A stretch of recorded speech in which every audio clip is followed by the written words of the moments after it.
Calling the case of People v. Angelo Smith, the second case number 240753-FC. Appearances for the record. Morning, Your Honor. Jeffrey Hall on behalf of People. Morning, Your Honor. Joshua Van Loan on behalf of Mr. Smith. He's present to my right. All right, this is the time and date set for a sentencing. I should just note that your mother, Mr. Smith, had prior outburst, and due to that, I'm allowing her to zoom in. So she was here today to support you. However, the court's just allowing her to appear by Zoom, so she will be able to witness this entire hearing. Mr. Van Land, did you receive a copy of the pre-sentence investigative report? I did. I went over it with my client. I have a couple of things I'd like to address, if you don't mind. Please. Particularly, I don't have, first off, Ms. Ruprecht did a fine job. There's no issues with the guidelines. Everything looks great there. I just have a couple of procedural things I'd like to address. There's two different places, I think 3 different places in this report where it references statements made by my client. The first one is on page 1 of the evaluation and plan pre-sentence investigation. Okay. I'd like to strike the statement that starts with although. It's on August 22nd paragraph, the last sentence in that paragraph. All right. Although he admitted to the car theft and being in the vehicle, he adamantly and repeatedly denied being in the motor vehicle. I assume that is what it states? That's correct. All right. All right. Well, I mean, is that your client's position? I should know. No, it definitely Before is. we started this hearing, I did bring your attention to that, and I had indicated he's asserting his innocence, and he is claiming that he didn't either drive this vehicle or aid and abet and encourage a purported driver. Then that would be an assertion of innocence, and the court would allow him to withdraw his plea in all likelihood. Is he maintaining today that he was not the driver and is innocent? I've had the conversation with him and advised him of his right to withdraw the plea if that was his claim. We're not making that claim. He's not making that claim. In fact, we put a no contest plea on so he wouldn't have to make these statements. So no, he's not making an actual innocence claim, and he's sticking with the no contest plea that he put on. He has a different memory of how the statement was made to Agent Ruprecht. All right. Well, Mr. Smith, I'm not asking you to do a factual basis, being that you pled no contest, but do you agree that you would like that stricken from the record, that you adamantly and repeatedly denied being in the motor vehicle? Do you want that to be removed from this pre-sentence investigative report? Yes. And do you agree that that it is untrue? Well, I'm sorry, Judge. I don't mean to be disrespectful at all. I don't want him to make that comment. Not because he's saying it's not true. It's because there are reasons for the no contest plea that were put on. What you stated earlier is correct, that in order for him to plead no contest to this, he would either have to be the driver, aid and abet the driver. And he's not disputing that those things are true. Okay. Part of this was he, throughout the case, had made those statements. He made the statements to detectives that was stricken, and I think there was some confusion. He doesn't remember making the statement the same way that Agent Ruprecht wrote it. All right. I don't want to jeopardize or compromise his no contest plea, but I do want to make sure that he wants to proceed knowing that he's accepting responsibility for the actions that he took on that date. So, Mr. Smith, do you want to proceed to sentencing? Yes. All right. The court's going to allow him to do so. I just want to make sure, sir, that you know that if you are asserting your innocence, you have a right to a trial, and you can withdraw your plea today. You do not wish to withdraw your plea, or do you? No, sir. All right, then we'll proceed. Thank you. The next one is on page 5 of the pre-sentence investigation. It's above consecutive sentences, paragraph in the description of the offense narrative. As you know, Judge, you, in this case, you suppressed the statements that my client made to the police on the basis that they violated his constitutional rights. This statement is taken from that, and I would ask that that be taken out of the PSI as well, since his rights were violated. And that would be the statement in the 4th paragraph on that page 5 that starts with throughout, all the way to the word during. So this. Well, the certainly at trial it would be inadmissible, but we're not at trial, and there's nothing that this court couldn't consider in terms of post-offense conduct of Mr. Smith. So the court's going to allow it to remain within the pre-sentence investigative report. It doesn't compromise his constitutional rights. This is a sentencing. It's not a trial. All right. Anything further? Right. And just so we're clear, Judge, this one isn't a statement that was made to the PSI agent. We're clear. Okay. I just want to make sure that you Right. knew the This was distinction. statements made that he made in the hospital that the court addressed in a motion to suppress. Thank you. And the following page, Judge, this is just the same thing under defendant's description of the offense. I would just ask that the second sentence be stricken. That's all.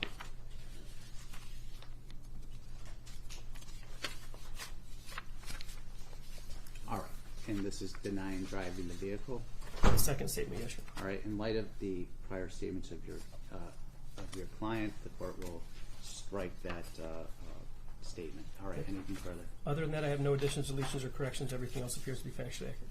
All right. Anything that you want to say on behalf of your client? Yes. So, Judge, I guess you of all judges, you follow the law as it changes, as it's progressing, and we put a COBS on the record when we were here for the plea.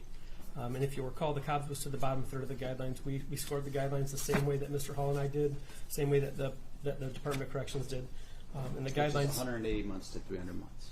yes. And the bottom third of that, I think, is somewhere around 180 months to 220, something like. Your math is going to be better than mine. 220. Yes.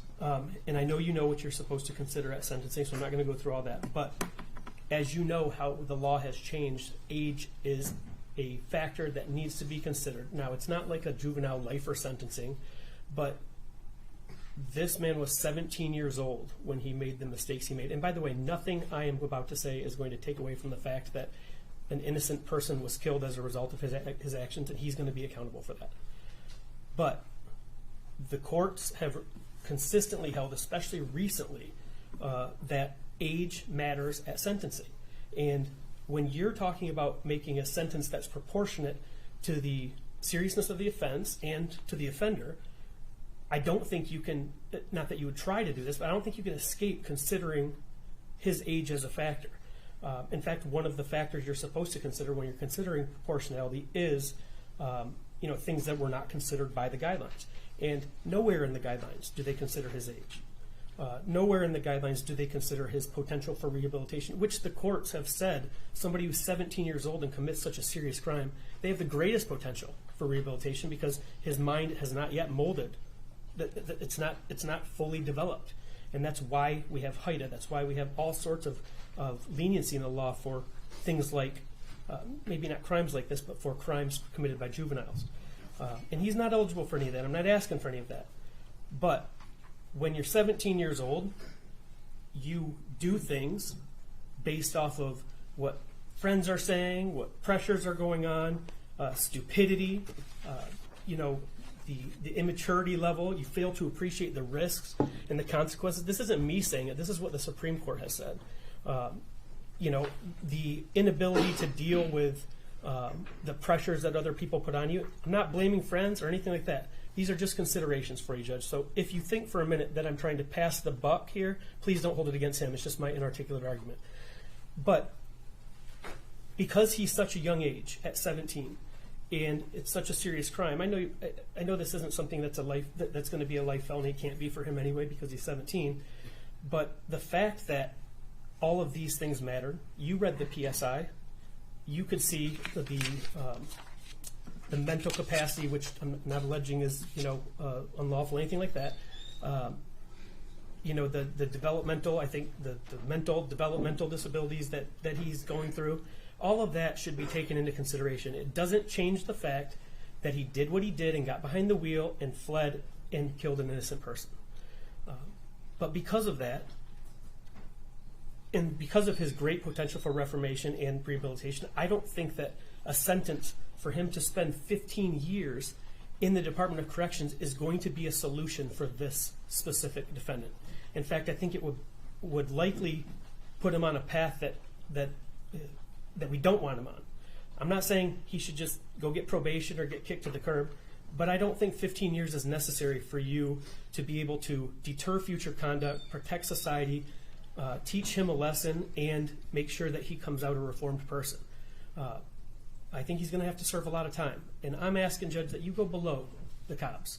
I'm asking that you go down to 10 years or anything else that you think is fair, but I think with his age, it plays a huge, huge role in this. I can't justify the conduct, but, you know, if at his age, in 10 years, he's not developed enough to figure things out, then he won't be paroled. And so I'm asking that you go below the Cobbs in this situation, not because he's earned it based off the crime itself, but because of the totality of the surrounding circumstances. And again, I'm saying this when somebody, an innocent person is dead, so I get it. And I think he gets it. And Judge, please don't, I always advise my clients who pled no contest that, you know, they probably shouldn't say anything. So please don't hold that against him if he chooses not to say anything, but I think he may. So that's all I have. All right, Mr. Smith, is there anything that you want to tell the court? Yes. Go ahead.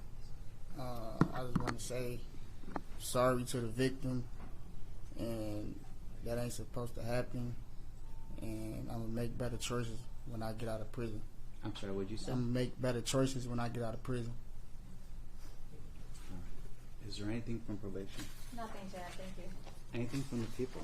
Yes, looking into the past statements, they're going to be running. All right, Mr. Van Land, could you and your client Yep. please move over to your right? And it's my understanding that the representatives of the victim and the victim that was injured in this matter are not going to be making a statement, but the That's crime correct. victim rights advocate will be. That's correct. Heather Mormon.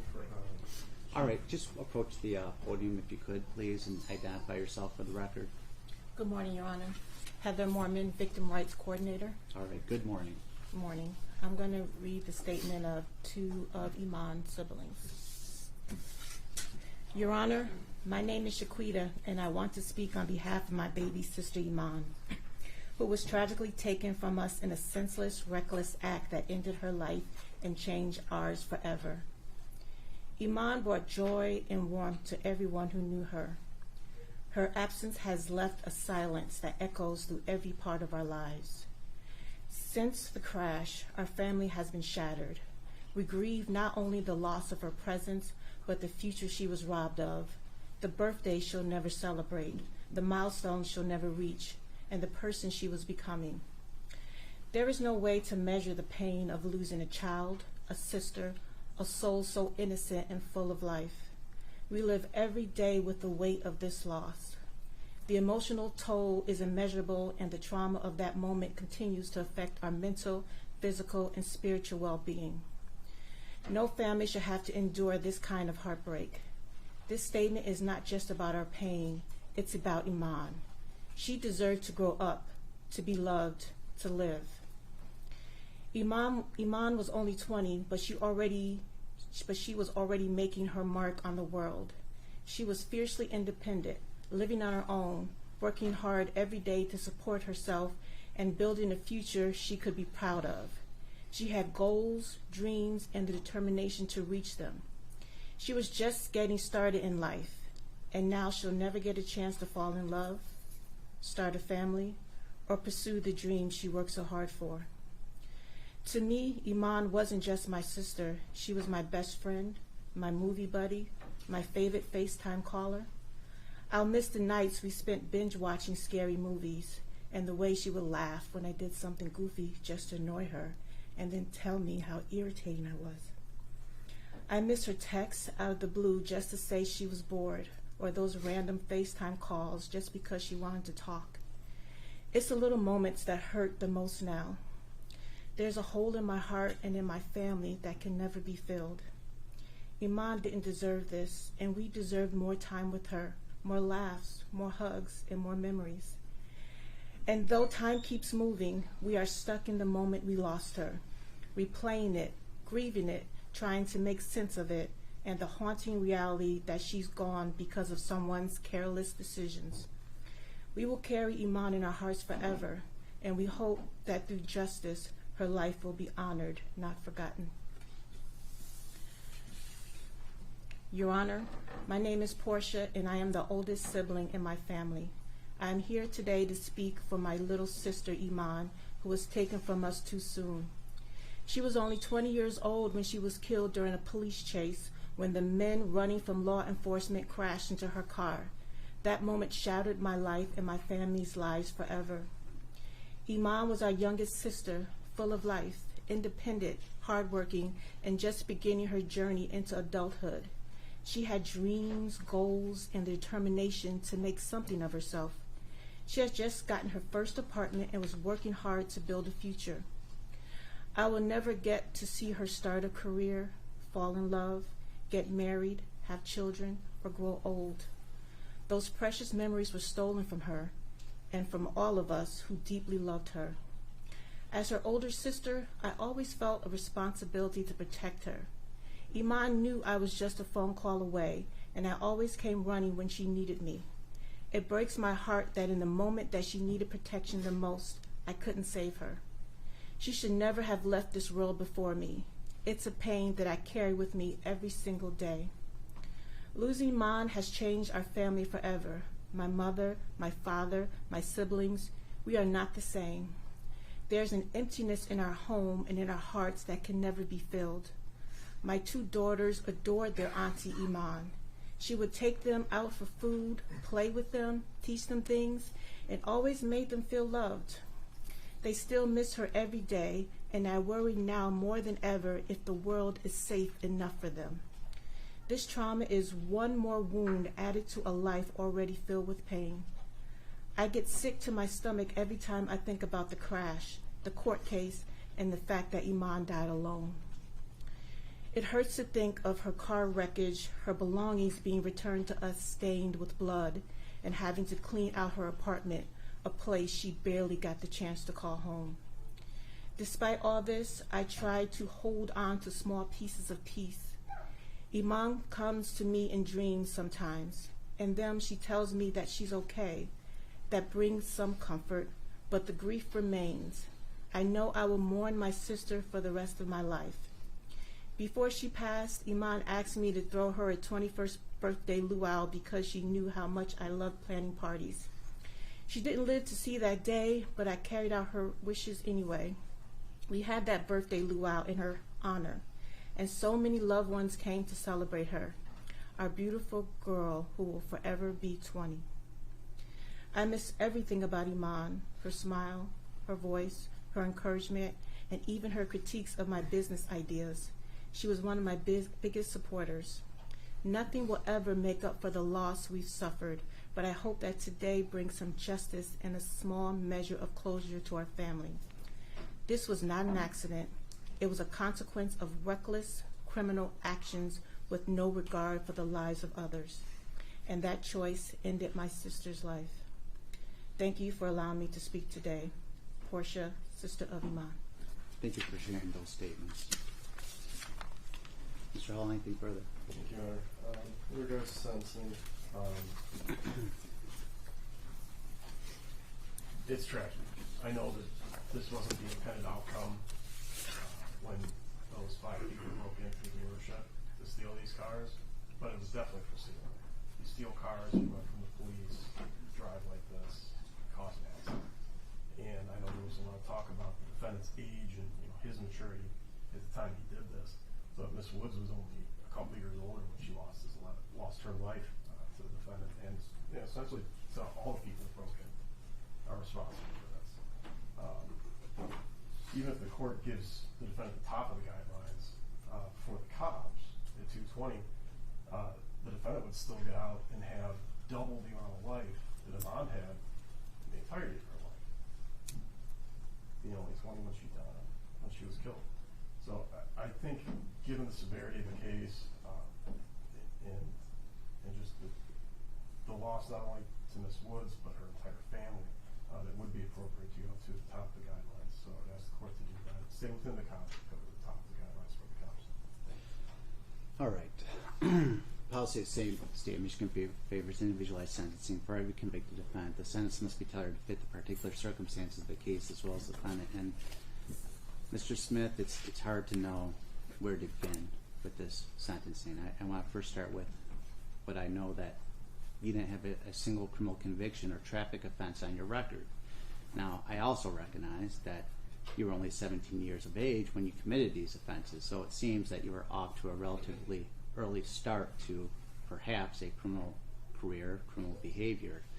Nonetheless, reading your PSI, the pre-sentence investigative report, and the reports from the Center for Forensic Psychiatry, you did not have the easiest of roads. In the school in which you participated, you were involved in special education due to your cognitive impairments, which required an IEP, and this certainly seemed to leave you vulnerable to peer pressure. And as you told your examiner, you got into the wrong crowd. That's what you told the examiner.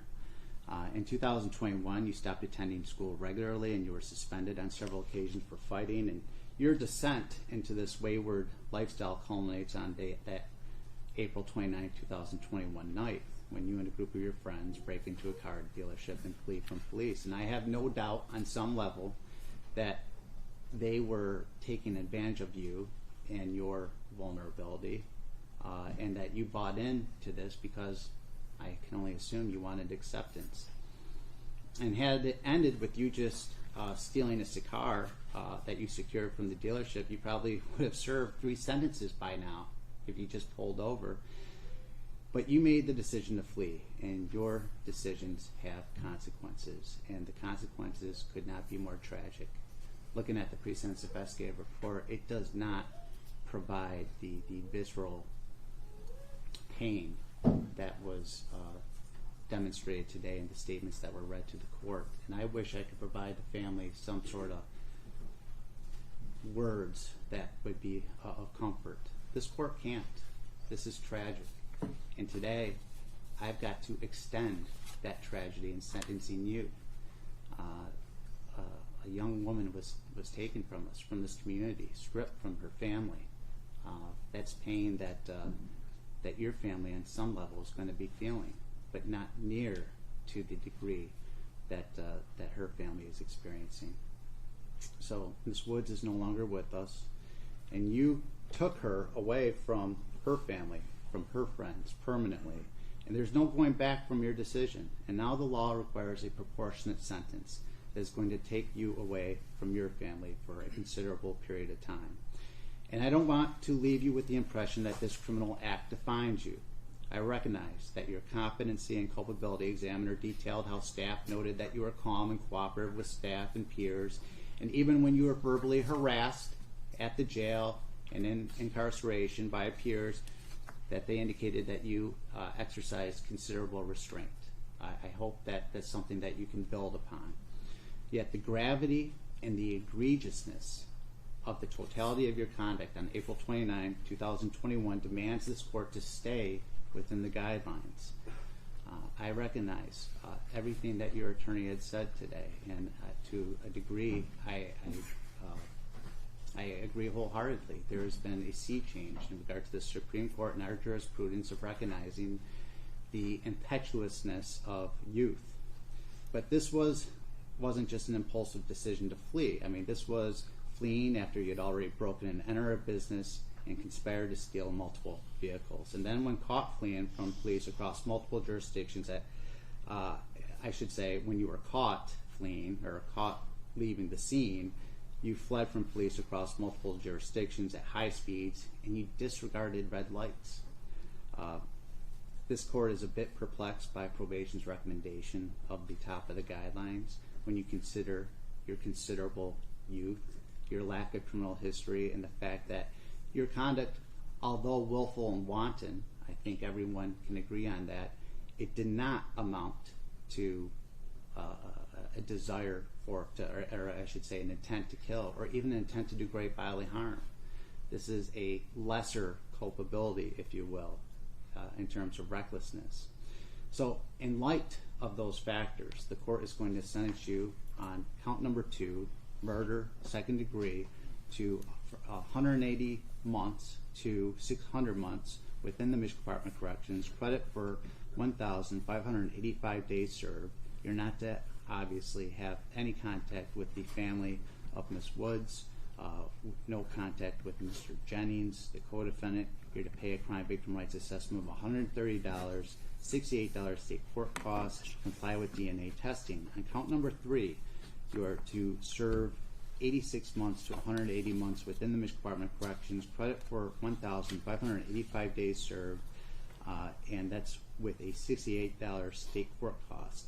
And on count number 5, breaking and entering a building with intent to commit a larceny therein, you're to serve 38 months to 120 months within the Michigan Department of Corrections, credit for 1,585 days served, a $68 state court cost. And finally, on count number 6, larceny in a building, you're to serve 365, it's going to be 1 year to 4 years within the Michigan Department of Corrections, and credit for 1,585 days served, $68 state court costs. And in regard to each count, you're not to have any contact with Mr. Jennings.